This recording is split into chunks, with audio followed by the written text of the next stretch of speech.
ವೀಕ್ಷಕರಿಗೆಲ್ಲ ನಮ್ಮ ಚಾನೆಲ್ಗೆ ಮತ್ತೊಮ್ಮೆ ಆತ್ಮೀಯವಾದ ಸ್ವಾಗತ. ಇವತ್ತು ನಾವು ಒಂದು ಸುಲಭವಾದ ರೀತಿಯಲ್ಲಿ ಪುಟ್ಟು ಹೇಗೆ ಸಾಫ್ಟಾಗಿ ಮಾಡುವುದು ಎಂದು ತಿಳಿದುಕೊಳ್ಳೋಣ. ಈ ರೀತಿ ಮಾಡಿದರೆ ಪುಟ್ಟು ತುಂಬ ಸಾಫ್ಟಾಗಿ ಸಾಯಂಕಾಲದವರೆಗೂ ಇರುತ್ತದೆ. ಬನ್ನಿ ಹೇಗೆ ಮಾಡುವುದು ಎಂದು. ನಾವು ಬೆಳಗ್ಗೆ ತಿಂಡಿಗೆ ಪುಟ್ಟು ಮಾಡುವುದಾದರೆ ರಾತ್ರಿಯೇ 1 ಕಪ್ ಆಗುವಷ್ಟು ಅನ್ನವನ್ನು ಫ್ರೀಝರ್ನಲ್ಲಿ ಇಟ್ಟು ಫ್ರೀಸ್ ಮಾಡಿಕೊಳ್ಳಬೇಕು. ನಂತರ ಅದನ್ನು ಬೆಳಗ್ಗೆ ತೆಗೆದುಬಿಟ್ಟು ಸ್ವಲ್ಪ ನೇರ ಹೊರಗಡೆ ಇಟ್ಟರೆ ಈ ರೀತಿ ತೆಗೆದು ಮಿಕ್ಸಿನ ಜಾರಿಗೆ ಹಾಕಲು ರೆಡಿಯಾಗಿರುತ್ತದೆ. ಈಗ ಮಿಕ್ಸಿ ಜಾರಿಗೆ ಆ ಅನ್ನವನ್ನು ಹಾಕಿಕೊಂಡು ಮುಚ್ಚಳ ಮುಚ್ಚಿ ಸ್ವಲ್ಪ ಹೊತ್ತು ಗ್ರೈಂಡ್ ಮಾಡಿಕೊಳ್ಳಬೇಕು. ತರಿತರಿಯಾಗಿರಬೇಕು, ತುಂಬ ಗ್ರೈಂಡ್ ಆಗಿ ಹೋಗಬಾರದು, ನೀರು ಯಾವುದನ್ನು ಸೇರಿಸಿಕೊಳ್ಳಬಾರದು.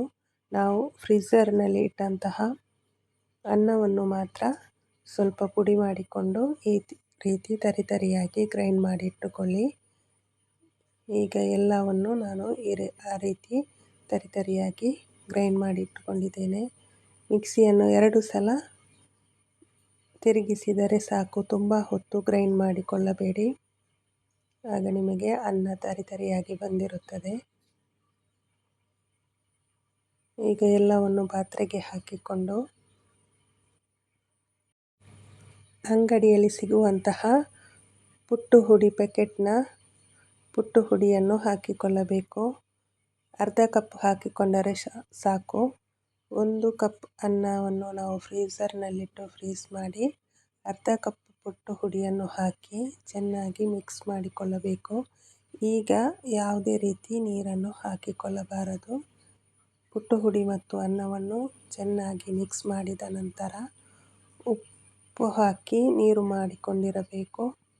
ಈಗ ಸ್ವಲ್ಪ ಸ್ವಲ್ಪನೇ ಉಪ್ಪಿನ ನೀರನ್ನು ಚಿಮುಕಿಸುತ್ತಾ ಇದನ್ನು ಮಿಕ್ಸ್ ಮಾಡಿಕೊಳ್ಳಬೇಕು. ಮಿಕ್ಸ್ ಮಾಡಿಕೊಂಡು ಒಂದು ಪ್ಲೇಟ್ ಹಾಕಿ ಮುಚ್ಚಿಬಿಡಿ. ಒಂದು 5 ನಿಮಿಷ ಕಳೆದಾದ ಮೇಲೆ ಅದು ಸರಿಯಾಗಿ ಮಿಕ್ಸ್ ಆಗಿರುತ್ತದೆ. ಈಗ ಪುಟ್ಟು ಮಾಡುವಂತಹ ಪಾತ್ರೆ ಈ ರೀತಿ ಇರುತ್ತದೆ. ಇದಕ್ಕೆ 1/4 ಭಾಗದಷ್ಟು ನೀರು ಹಾಕಿ ಗ್ಯಾಸಿನಲ್ಲಿ ಕುದಿಯಲು ಇಡಬೇಕು. ನಂತರ ಆ ತಟ್ಟೆಯನ್ನು ಆ ಉದ್ದದ ಪಾತ್ರೆಯೊಳಗೆ ಹಾಕಿ ಕಾಯಿ ತುರಿದಿಟ್ಟುಕೊಂಡಿರಬೇಕು ಮೊದಲೇ. ಈಗ ಇಲ್ಲಿ ಪಾತ್ರೆಯಲ್ಲಿ ನೀರು ಕುದಿಯುತ್ತಾ ಇದೆ. ಈಗ ನಾವು ಮಿಕ್ಸ್ ಮಾಡಿ ಇಟ್ಟುಕೊಂಡಿರುವಂತಹ ಪುಟ್ಟು ಮಿಶ್ರಣವನ್ನು ಚೆನ್ನಾಗಿ ಒಮ್ಮೆ ಕೈಯಲ್ಲಿ ಮಿಕ್ಸ್ ಮಾಡಿಕೊಂಡು ನೀರನ್ನು ಸಾಕಾಗಿದೆ ಎಂದು ಟೆಸ್ಟ್ ಮಾಡಿ ನಾವು ಮೊದಲೇ ತುರಿದಿಟ್ಟುಕೊಂಡಿರುವಂತಹ ಕಾಯಿ ತುರಿಯನ್ನು ಪುಟ್ಟು ಮಾಡುವ ಪಾತ್ರೆಯೊಳಗೆ ಹಾಕಿಕೊಳ್ಳಬೇಕು. 2 ಸ್ಪೂನು ಕಾಯಿ ತುರಿ ಫಸ್ಟಿಗೆ ಹಾಕಬೇಕು. ಫಸ್ಟ್ ಲೇಯರ್ ಯಾವಾಗಲೂ ತೆಂಗಿನಕಾಯಿ ತುರಿಯನ್ನು ಹಾಕಬೇಕು. ನಂತರ 4 ರಿಂದ 5 ಸ್ಪೂನ್ನಷ್ಟು ಪುಟ್ಟು ಹುಡಿಯ ಮಿಶ್ರಣವನ್ನು ಹಾಕಿಕೊಳ್ಳಬೇಕು. ಅದನ್ನು ಸ್ಪೂನಿನಲ್ಲಿ ಒತ್ತಿ ಹಾಕಬಾರದು, ಹಾಗೆಯೇ ಸ್ಪೂನಿನಲ್ಲಿ ಹಾಕಬೇಕು. ಈ ಮಿಶ್ರಣವು ಗ್ಯಾಪ್ ಇರಬೇಕು, ಇಲ್ಲ ಅಂದರೆ ಬೇಯುವುದಿಲ್ಲ ಮತ್ತು ಪುಟ್ಟು ಗಟ್ಟಿಯಾಗಿ ಬರುತ್ತದೆ. ನಂತರ 2ನೇ ಲೇಯರಿಗೆ 2 ಸ್ಪೂನ್ನಷ್ಟು ತೆಂಗಿನಕಾಯಿ ತುರಿಯನ್ನು ಹಾಕಿಕೊಂಡು ಮತ್ತೆ ಪುಟ್ಟು ಮಿಶ್ರಣವನ್ನು ಹಾಕಿಕೊಂಡು ಮೇಲೆ ಲಿಡ್ಡನ್ನು ಕ್ಲೋಸ್ ಮಾಡಿ ಕುದೀತಿರುವ ನೀರಿನ ಪಾತ್ರೆಯ ಮೇಲೆ ಇಡಬೇಕು. ಇಟ್ಟು ಒಂದು 10 ನಿಮಿಷ ಆಗುವಾಗ ಈ ರೀತಿ ಹಬೆ ಬರುತ್ತಾ ಇರುತ್ತದೆ. ನಂತರ ಪಾತ್ರೆಯಿಂದ ಈ ರೀತಿಯಲ್ಲಿ ಪುಟ್ಟನ್ನು ತೆಗೆದುಕೊಳ್ಳಬೇಕು.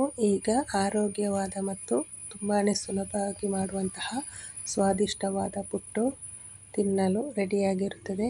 ವೀಕ್ಷಕರೇ, ಈ ವಿಡಿಯೋ ನಿಮಗೆ ಇಷ್ಟವಾಗಿದ್ದರೆ ಈ ವಿಡಿಯೋವನ್ನು ಲೈಕ್ ಮಾಡಿ ಮತ್ತು ಇಂತಹ ಸುಲಭವಾದ ರೆಸಿಪೀಸ್ ವಿಡಿಯೋಗಳಿಗಾಗಿ ನಮ್ಮ ಚಾನಲನ್ನು ಸಬ್ಸ್ಕ್ರೈಬ್ ಮಾಡಿ ನಮಗೆ ಸಪೋರ್ಟ್ ಮಾಡಿ. ಧನ್ಯವಾದಗಳು.